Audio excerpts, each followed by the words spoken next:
So they decided to hold a really kinds of different crowdfunding activity called Attack on Flower.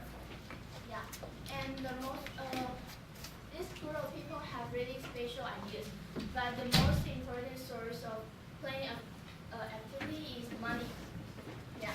So what is your source of money? They raise funds on the website called Flyme, a website in Taiwan. And Flyme is a crowdfunding website. So what is crowdfunding? It means that you have to raise funds from the crowd by presenting your ideas and projects on the website. And if you have any dreams or projects that you want to accomplish, you can post your projects, including expected funds and specific ideas and photos, videos about your projects on the website. Yeah. So if anyone is interested in your ideas or is supportive of your projects, they will sponsor you or help you to realize your dreams. Yeah. And nowadays there are many platforms like Flyme, like Kickstarter in America.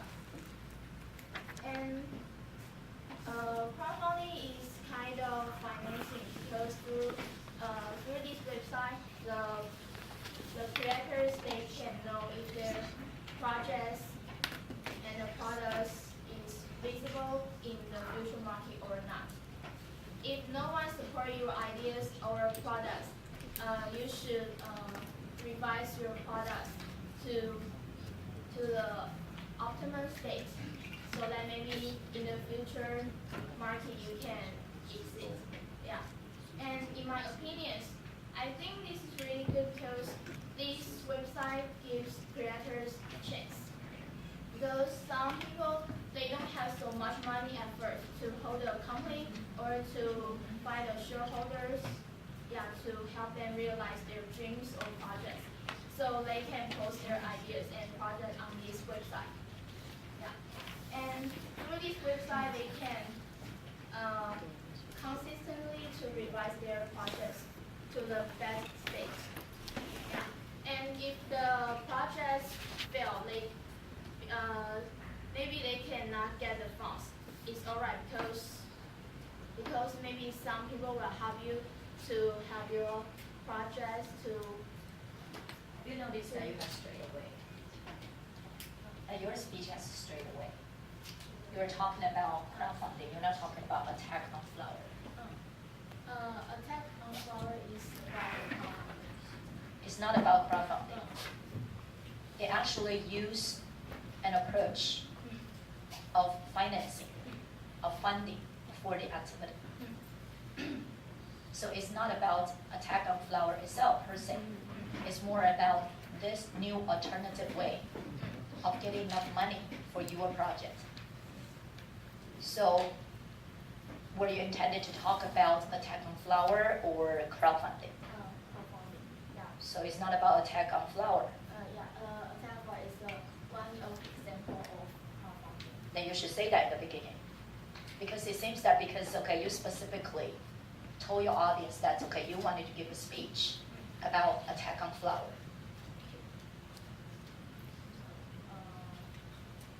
So I want to. No, you understand that this is a failed speech, right? Because you gave a speech topic, and what you talk about is not justifying the topic itself. Okay, now let's take a look at the PowerPoint. Can you tell me, what is the punctuation mark between flower and crowdfunding? Attack on Flower. And you have a horizontal line, right? A very short line. What is that? As far as the punctuation is concerned. You have, at least 3 of them, right? At the last, bullet points, you have creators, and you have the same thing to present projects. You have brain, and you have new train. As far as punctuation is concerned, what is that? Or anyone in the audience can answer that question.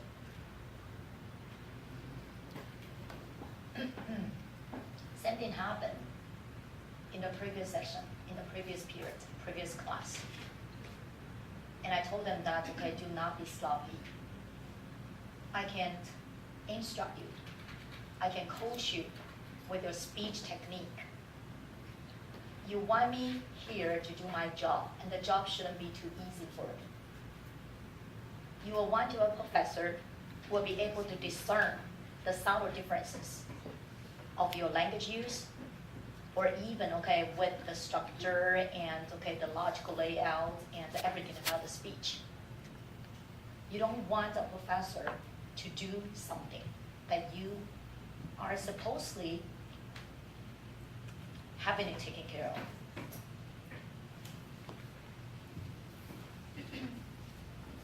What is that? It looks like a hyphen. You know the difference between a hyphen and dash? By now, you should know. If anyone had trouble knowing, okay, what a hyphen is, or what a dash is, I don't know why you're here. I don't know what you were doing for the past 2 years. What is a hyphen?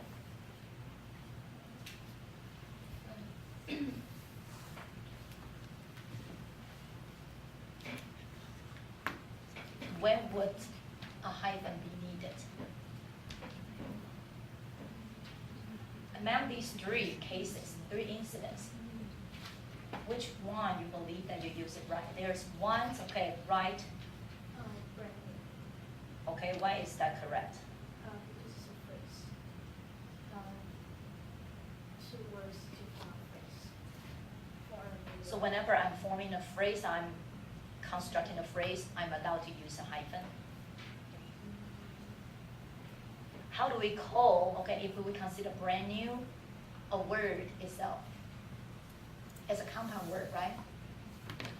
How do we call that? With a hyphen here. What about computer desk? And what about, say for example, know-how? We create this new word, know-how, right? Or microphone, I'm using a microphone now. How do I see the difference? How do we call them differently? Grammar 101. This is a compound noun, right? Or a compound word. It's not a noun, sorry. It's a compound word. This is called hyphenated compound. With this word microphone, we tend to not use, okay, hyphen between micro and phone, right? This is called closed compound. Computer desk, usually we separate the 2 words. This is called open compound. This is a hyphen. You're right about this. And what about the other 2?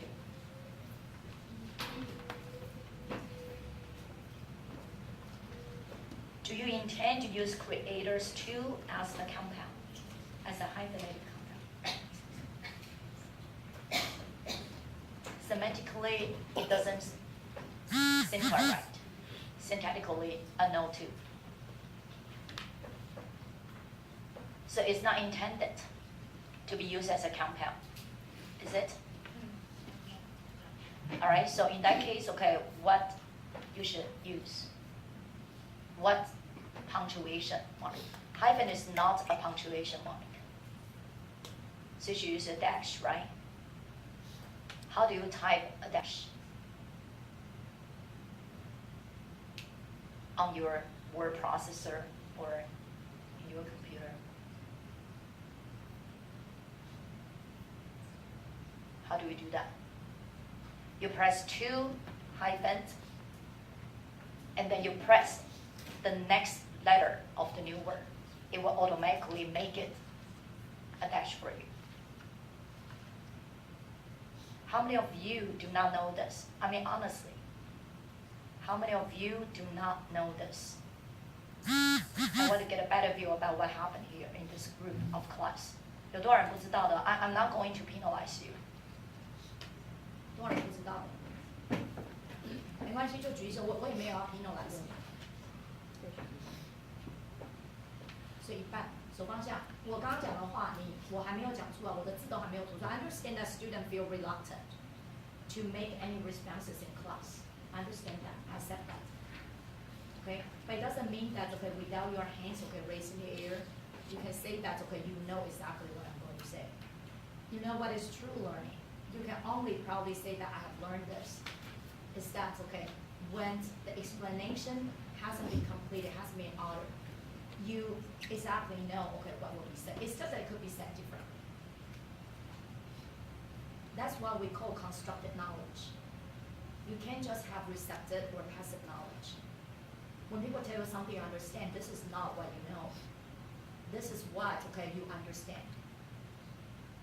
For you to say that you know something is that you can use it.